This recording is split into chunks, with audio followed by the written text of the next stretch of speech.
Six pack biryani. उस गांव के पास हाईवे में जो ढाबा स्थित था वो बहुत मशहूर था। उस ढाबे का नाम था भीम बिरयानी होम। उस ढाबे के बाहर एक बहुत बड़े बोर्ड में बड़े बड़े अक्षरों में लिखा था सिक्स पैक बिरयानी स्पेशल।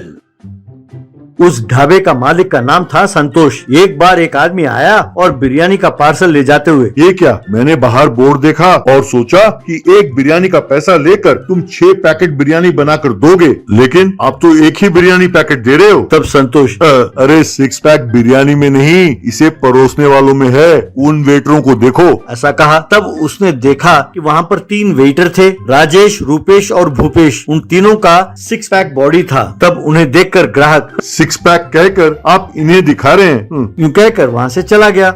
नौजवान और कॉलेज के स्टूडेंट्स ढाबे में सिर्फ उन तीनों को देखने के लिए आते थे और सोचते थे कि वो कब इनकी तरह बॉडी बनाएं। जब ये तीनों परोसते थे तो खुशी खुशी खाकर ग्राहक वहाँ से चले जाते।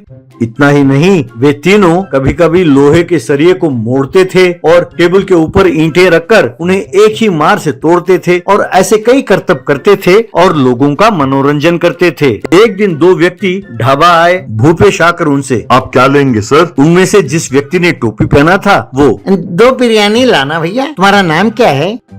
मेरा नाम भूपेश है सर, ऐसा कहा। फिर वो बिरयानी लेकर आया तो ये दोनों बिरयानी खाने लगे। तभी राजेश, रूपेश और भूपेश अपना हुनर दिखाने लगे। इन दोनों ने देखा। बाद में टोपी पहने हुए व्यक्ति ने इन तीनों से, भाई तुम तीनों कमाल के हो। अगर तुम तीनों एक दिन मेरे पास आकर ये करतब दिखाओगे तो मैं तुम तीनों को 1-1 लाख रुपए दूंगा। तब राजेश, क्या कह रहे हैं सर? क्या आप सचमुच हम तीनों को ये करतब दिखाने के लिए 1-1 लाख रुपए देंगे? तब उस व्यक्ति ने तुरंत अपने जेब से 30,000 रुपए निकाले और उन तीनों को देते हुए, ये तो सिर्फ एडवांस है, काम पूरा होने के बाद। तब राजेश, काम पूरा होने के बाद? क्या काम सर? हमें तो सिर्फ करतब दिखाना है ना सर। तब वो व्यक्ति, वो बिल्कुल कर्तव्य तो है, प्रोग्राम है। एक्चुअली हमें एक चैनल के लिए शूट करना है। जैसे ये प्रोग्राम खत्म हो जाएगा हम बाकी पैसे तुम्हें मिल जाएंगे। तब राजेश और खुश होकर, अच्छा शूटिंग? अरे वाह सर, ये तो बहुत बढ़िया बात है। कहकर वो पैसे लेते हुए, तो बताइए सर, शूटिंग कब है? तब वो व्यक्ति, हम तुम्हारे संपर्क में रहेंगे और तुम्हें जरूर खबर कर देंगे, ठीक है? कहकर वहाँ से चला गया। एक दिन रात को राजेश, रूपेश और भूपेश कार में बैठकर उन दोनों के साथ जाने लगे। राजेश, सर हमारे ये करतब देखने के लिए कितने लोग आएंगे सर? तब वो टोपी वाला व्यक्ति, अरे बहुत लोग देखेंगे, कई हजारों लोग। इस तरह बहुत बड़े जेल के पास आकर वो गाड़ी रुकी।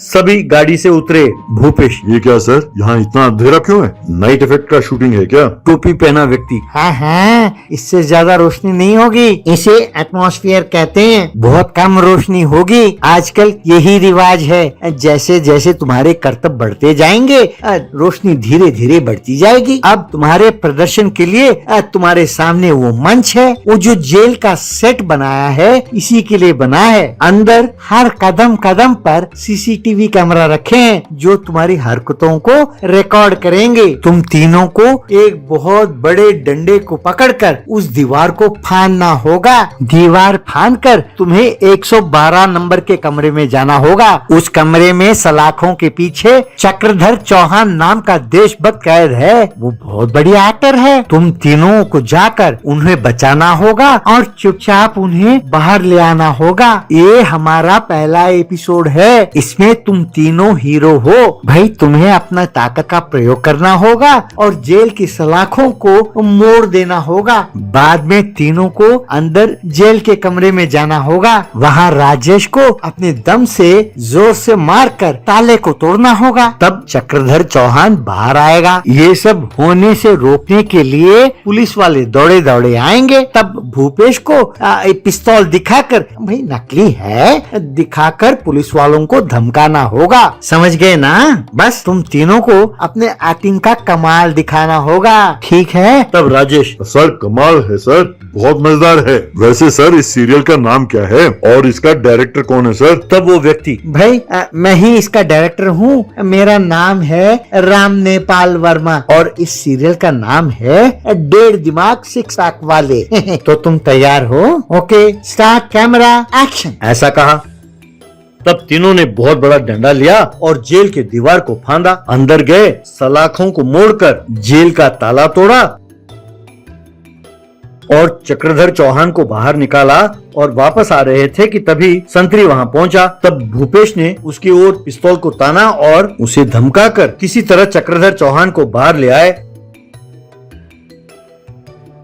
अगले दिन सवेरे तीनों हमेशा की तरह ग्राहकों को बिरयानी देने के बाद अपना कर्तव्य दिखा रहे थे कि तभी पुलिस जीप आकर वहां रुकी।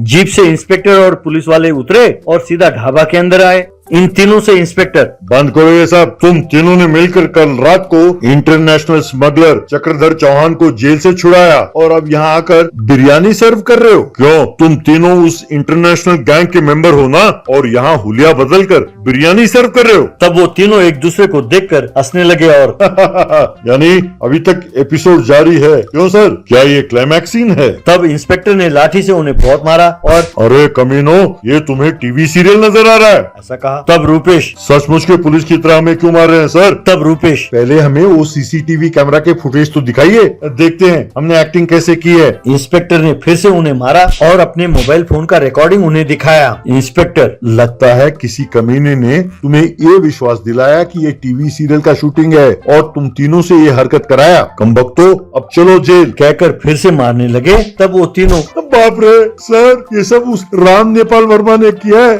उसी ने हमें हीरो का एक्टिंग करने के लिए कहा था सर, और हमें अपने साथ ले गया। हम कुछ नहीं जानते हैं सर, हम बिल्कुल सच कह रहे हैं सर। तब उन्हें मारते हुए पुलिस उन्हें ले गई। तभी ढाबा में बैठे लोग, इसीलिए कहते हैं बदन के लिए वर्जिश करने से कुछ नहीं होगा, दिमाग का भी वर्जिश करना चाहिए।